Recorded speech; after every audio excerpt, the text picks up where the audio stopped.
Why do so many Bible studies feel more like a classroom than a conversation? People show up, ready to open the Bible together, and 15 minutes in, everyone is sitting in rows quietly listening to one person talk. In this video, I'm going to show you 7 ways to lead a Bible study that gets everyone talking.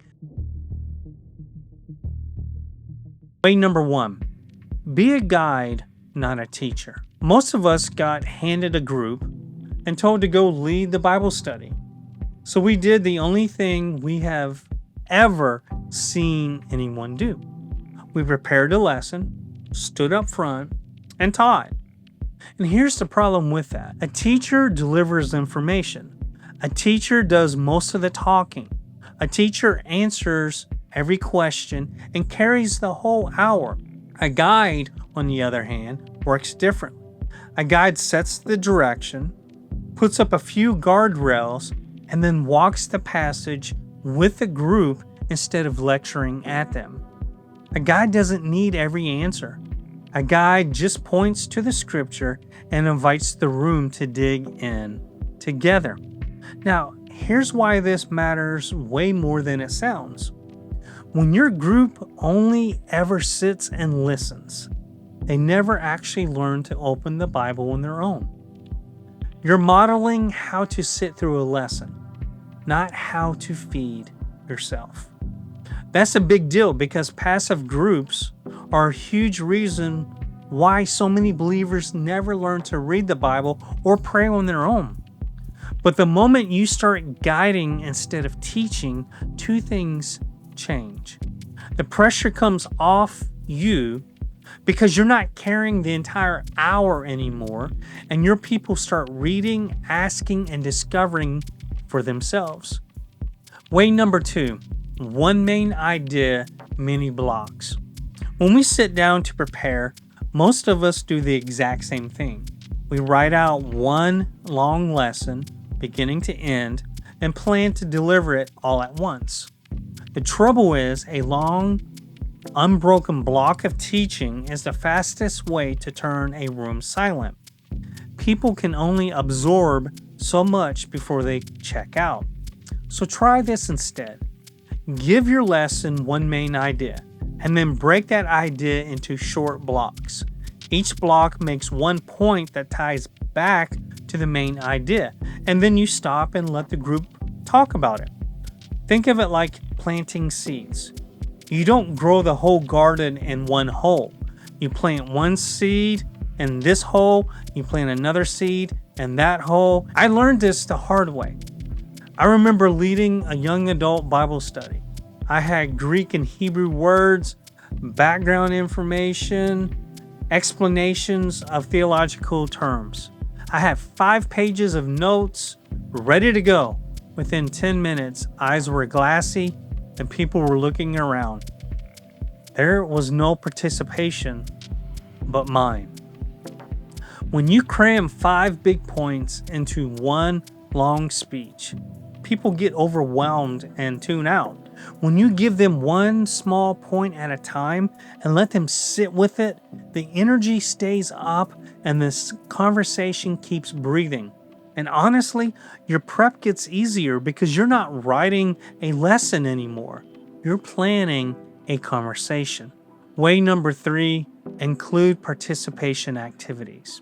Right after you make the point for a block, don't roll straight into the next chunk of teaching. Hand the people something to do with the truth you just shared. And the simplest, most powerful tool you've got is a good question. Here's what I mean. Say your block is on John chapter 3, verse 16, and your one idea is that God's love is for everyone with no exceptions. Instead of explaining that for 5 minutes, you ask, when you think about God's love, what's the first thing that comes to mind? Now the room is doing the work. People are pulling that truth into their own lives instead of just hearing what you have to say. Questions aren't your only tool. One block might use a short reflection. Another block might have people pair up and share. Another might be a quick hands-on look at a second passage. When you vary how people engage, you make room for everyone, the folks who love to talk out loud and the ones who need a minute to think first.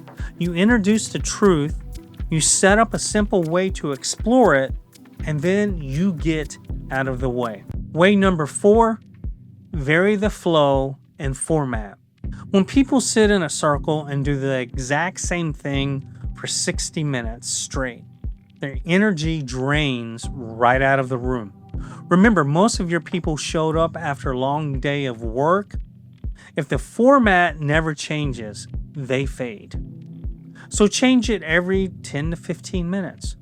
Talk for 5 minutes to open the passage, shift into a 10-minute discussion, then have everyone turn to the person next to them for a quick 5-minute question, then pull it back together, pray for one another, and then eat some food. Different people connect with God in different ways, and different formats give each of them a door in. The variety isn't a gimmick, it's how you keep a room full of tired adults fully present for an hour.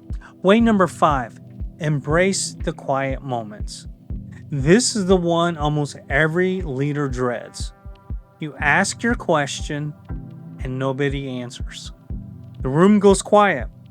4 seconds feels like 4 minutes. So you panic and you answer it yourself. When silence hits, take a deep breath. Keep a relaxed smile on your face and give people room.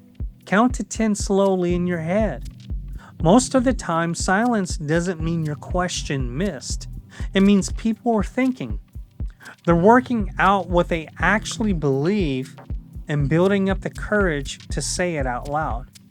If you jump in and fill the gap, you rob them of that experience.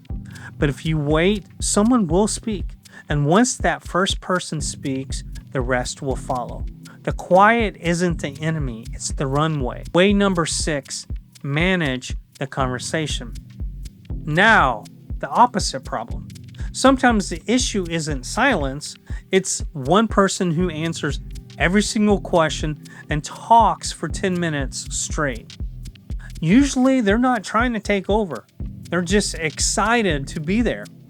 But when one voice fills all the space, everyone else checks out. They start thinking, why bother coming if I never get to talk? As the guide, your job is to protect the room, and you can do it without embarrassing anyone. When the talker pauses for a breath, step in warmly. You can say something like, "That's a great thought. Thank you for sharing. Let me hear from someone who hasn't said anything yet." Or what do the rest of you think? You honor them and you open the door for other people. When your group sees that you make space for everyone, they will keep coming back because they know they matter as well. Way number 7, pull off topic talk back on track. Group conversations wander. It's normal. You start on a passage and 15 minutes later, people are talking about the news, a story from someone's week, or anything but the text. A little of that is good. It means people are comfortable. But when the study loses the thread week after week, people start to feel like their time is getting wasted, and busy adults will stop coming. This is where your one main idea earns its keep. It's your anchor. When the talk drifts, you use that main idea to pull everyone back. And you kindly say, "That's a really interesting thought.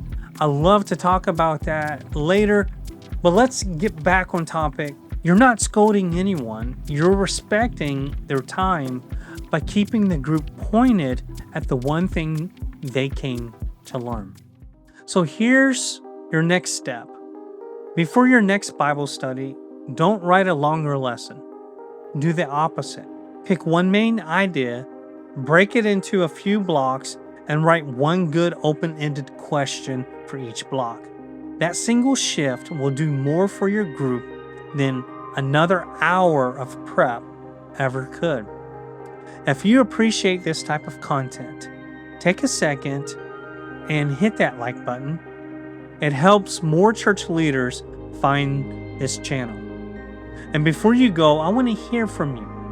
Drop a comment and tell me what derails your Bible study more, the awkward silence or the one person who won't stop talking.